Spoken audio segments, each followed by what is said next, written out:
Hey everyone, this is Will. So this episode is going to be the ultimate guide to Chiang Mai, Thailand as a digital nomad, or in general if you plan to go there for a little bit longer time. I'm going to explain every single aspect that you need to know, from accommodation to food, co-working spaces, transportation, going out, and all of the different things. I will leave some links for everything I mentioned and some other useful information and everything just updated, so check out all of the links in the description. And every single week I give out one of my courses completely for free. So if you're listening to this podcast, take the title, put it on YouTube, find a video, make sure to smash thumbs up on the video. Also, I have some very useful freebies if you're into digital nomad lifestyle, if you're into digital marketing, any of that kind of stuff. Check out all of the links in the description. I have also a group for digital nomads, so make sure to check that out. Check out my social media. Now let's get into it. Okay, so the first thing I want to talk about is community. And in Chiang Mai, Thailand, I think this is what it's famous for. It's famous as one of the biggest hotspots for digital nomads, if not the biggest one. And honestly, there's a lot of digital nomads that come to Chiang Mai, Thailand. Even when you just look at the statistics, you can see there's a bunch. But at the same time, to be completely honest, when I was in Bali, for some reason I felt like there were more digital nomads in Bali and there was more sort of a community vibe, and I didn't feel it as much in Chiang Mai. So for example, when you have, let's say, some digital nomad meetups and whatnot, it just didn't feel to the same level. However, that doesn't mean that it doesn't have a great community. Definitely, compared to other places in the world, Chiang Mai definitely has a pretty great community. There's a lot of co-working spaces, there's a lot of events and meetups and whatnot. One of the things to keep in mind about Chiang Mai, I would say that maybe this is part of why I didn't feel it as much of a digital nomad community compared to Bali, even though in numbers it really should be. I think a lot of people that come to Chiang Mai, they are just starting out as digital nomads. This is a place that a lot of people suggest as the first stop on digital nomad journey. And a lot of those people, they might just be hustling a lot. They might not be joining the different events or different co-working spaces because they don't quite have the time. So just keep in mind that this is sort of a part of the community. Obviously, you will find all types of people, but a big chunk of people, I would say, in Chiang Mai definitely is the digital nomads that are just starting out. Next important thing is accommodation. So when it comes to Chiang Mai, I think accommodation is probably, I would say, one of the best things. And why I say that is because accommodation is extremely cheap in Chiang Mai. Honestly, I don't quite know anywhere else in the world where you can get accommodation for such a cheap price. You might not have the really nice villas that you have in such places as Bali. It's more sort of apartments in Chiang Mai, but there's a lot of completely new built out apartments. There's some older ones as well if you really want to go on budget, but there's definitely a lot of completely new built apartments, and they are extremely cheap. You can get an apartment for as cheap as $300 per month. That is a completely new apartment. It might not be huge, but it's a nice new apartment for that price. It's just absolutely crazy. If you will go on Airbnb, obviously it's going to be a little bit more expensive. Maybe that same apartment over a month would be maybe something like $500. So it's still very cheap. And it depends where exactly in Chiang Mai you are, because you sort of have the main area where a lot of digital nomads hang out. And then if you go a little bit outside, the price is going to drop quite a bit. So if you do drive and you don't mind the little drive, then you can get this accommodation for, as I said, as cheap as $300 for a completely new apartment.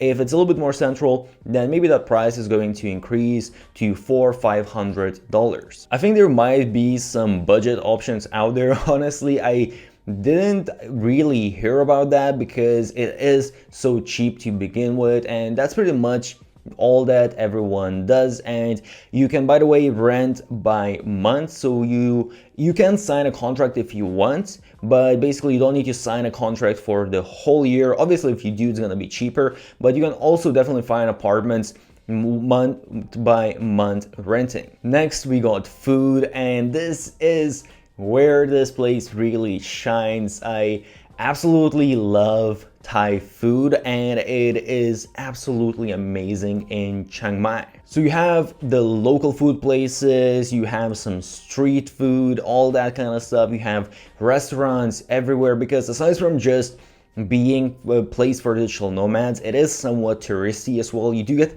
a lot of backpackers actually, and you can find food pretty much 24/7, at least on some street vendors. They're going to be selling throughout the night, and the food is, first of all, it's extremely cheap. I mean, $1, $2 for a dish. Even when you go to a shopping mall, that's what it costs in the food cart. It only costs $1, $2 for a dish, and it's absolutely amazing. If you don't really like spicy food, it might be a little bit challenging. I personally love spicy food, so for me, it's a complete heaven. If we're looking at Western food, then the prices do increase quite a bit. So instead of a couple dollars, you might pay $5 or maybe $7, a little bit more expensive, but at the same time, I do have to say that you do get very high quality for what you are paying. So you're getting a lot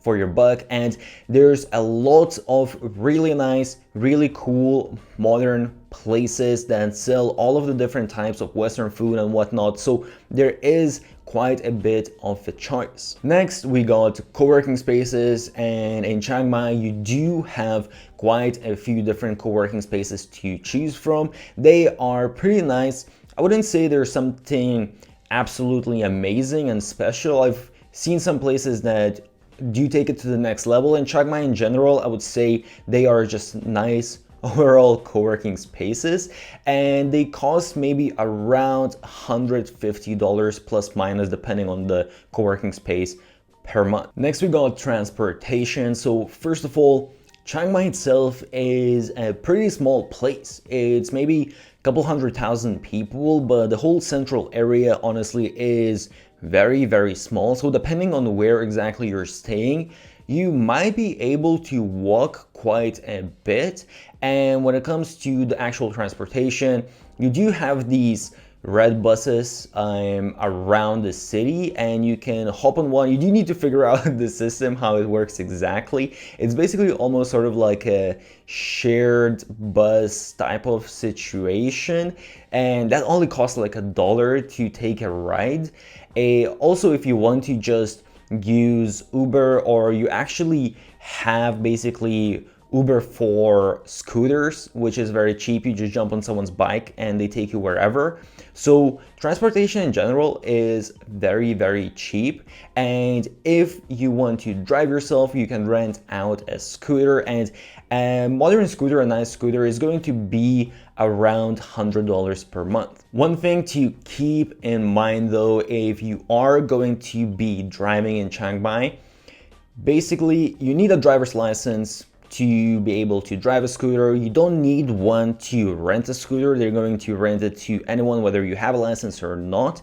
But important thing is, if you don't have a license, or if you have a license, but I believe even international license doesn't really work. So even if you converted your license to international license that's supposed to work in Thailand, when the police stops you, they're going to tell you, no, this doesn't work. You need to convert your international license into Thai license, or have basically one of the license from one of the countries in Southeast Asia.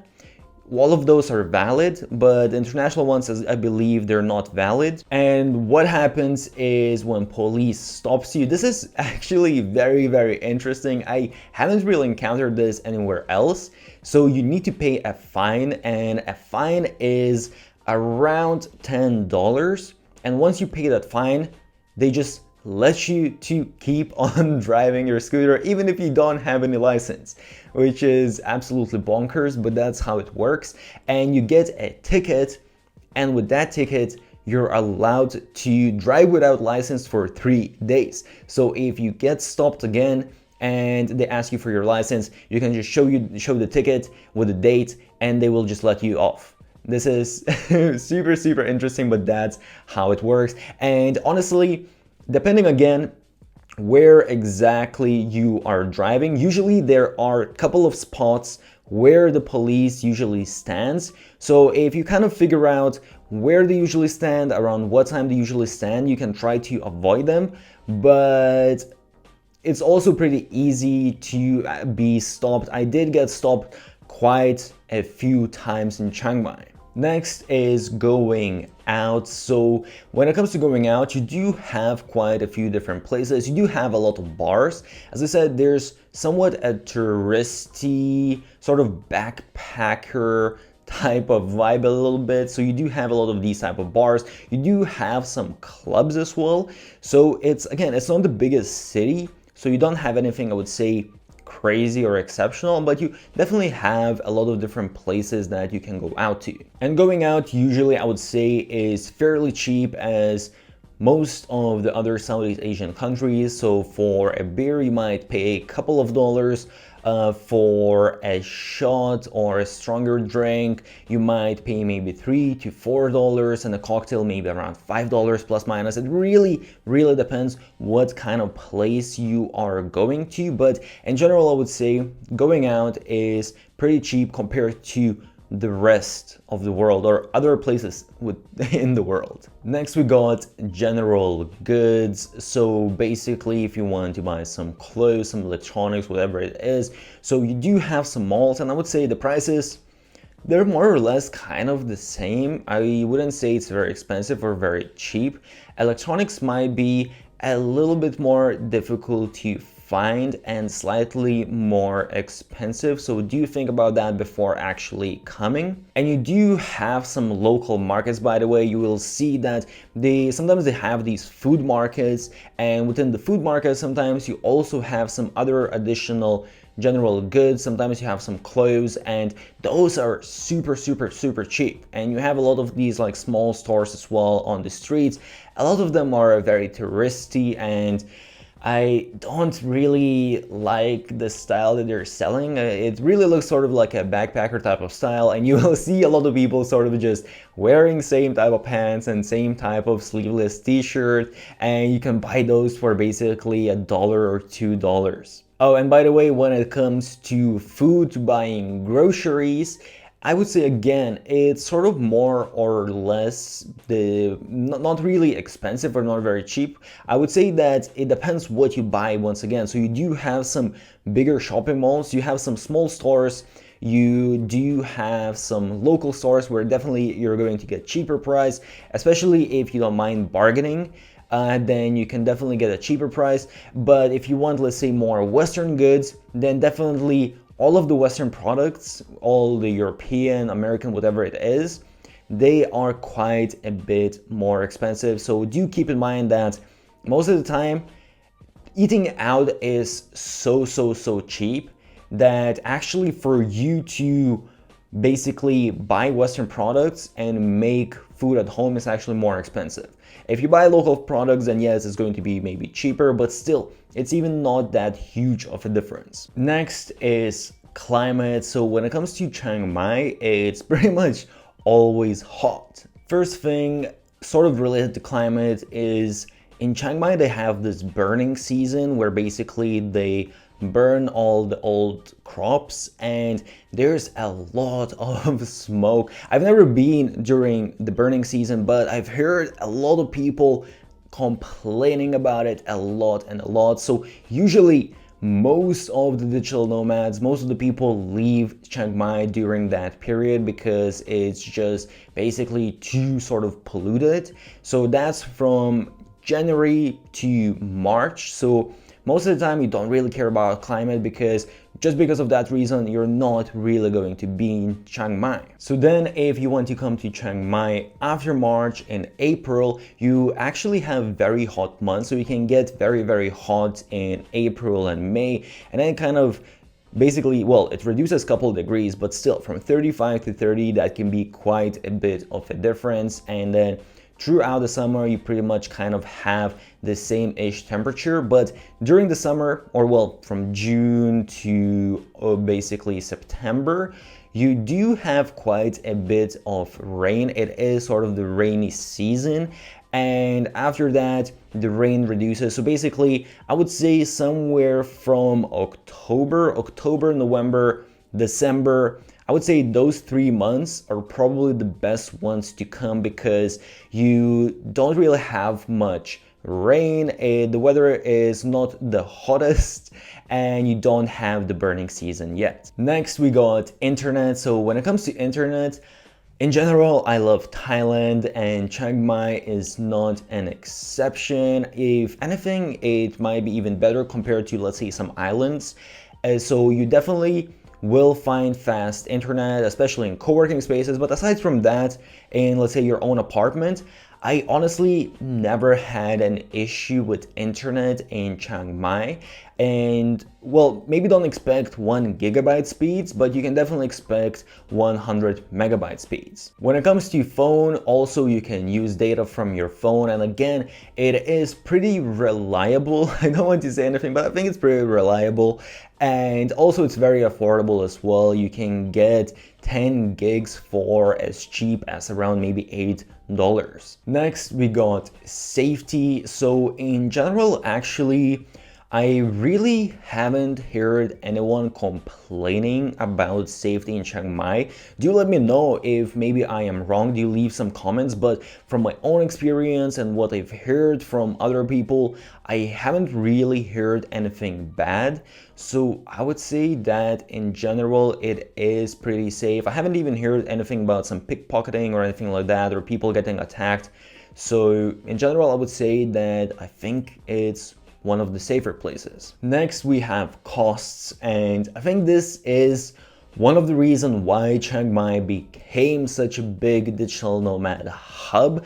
It's because especially if you're just starting out your digital nomad journey, Chiang Mai is probably one of the cheapest places that you can go to, and especially considering that you do have really good internet and all of that kind of stuff. The only place that I can think of that might be cheaper is Vietnam within Southeast Asia, maybe Laos as well, but other than that, really. And when you think about, again, the quality that you get, because you can find a lot of completely new apartments for super cheap price. The food is very cheap. Going out is very cheap. Transportation is very cheap. So pretty much all of the different aspects of life are very cheap in Chiang Mai. I know a lot of times people like to say whether they can live in a destination for $1,000 a month. And in a lot of places, you technically can do that and you can survive. But in Chiang Mai, I would say that you can honestly have not too bad of a quality of life quality for $1,000 a month, because as I said, if you find an apartment that costs maybe, let's say, $300, you get a bike for another $100 per month, and the rest, everything else is very cheap. So you can honestly live a pretty decent life for that price. Obviously, it all depends as well, I have to say. If you want a bigger place where you're central, if you want to eat a lot of Western food, then obviously this is going to increase quite a bit. Next, we got visas. So when times were normal, visas were basically you got 30 days and then you could extend those 30 days while you are there, which I think not everyone is aware of. And then basically people would just do visa runs, so go somewhere basically cross the border and come back sometimes even the same day. But I do have to say that the immigration started catching some people, or not catching some people, but basically they didn't always allow people to re-enter the country, especially maybe if you've done that few times in a row. I do know that right now there are some special visas that Thailand is issuing, and they've been working on digital nomad visa for the longest time as well. So again, I will try to leave some useful links if there's anything on the visa situation. Next we got English, communication, all those kind of things. So when it comes to Chiang Mai, honestly, you might find some people, especially younger people, maybe some people that work in stores that can speak a little bit of English, but in general, it's pretty much the same as anywhere in Thailand. Not many people speak English. Really don't expect people speaking English. Thai is just such a different language from English, so I'm sure it's so difficult for them to learn English. So definitely, I would say on the lower side of English speakers. Now, overall vibe of Chiang Mai. So I would say that Chiang Mai it's interesting. It's a pretty, I would say, small, compact place, but there's quite a few different things you can do. There's a lot of really nice cafes and restaurants, and you can spend some time just indulging you and indulging yourself and exploring all of these different nice little coffee shops.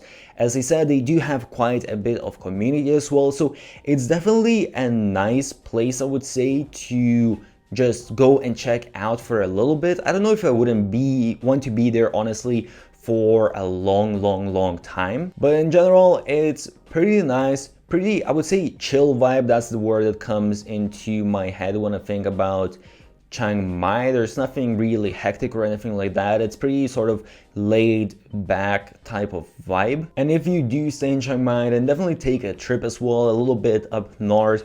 There's a place called Pai that's sort of a little hippie type of town that's very pretty as well to explore. Other than that, you do have a little bit of nature that you can explore around. Oh, actually go to the mountains as well. I actually took some trips within the mountains and it was actually absolutely stunning. So definitely do that as well.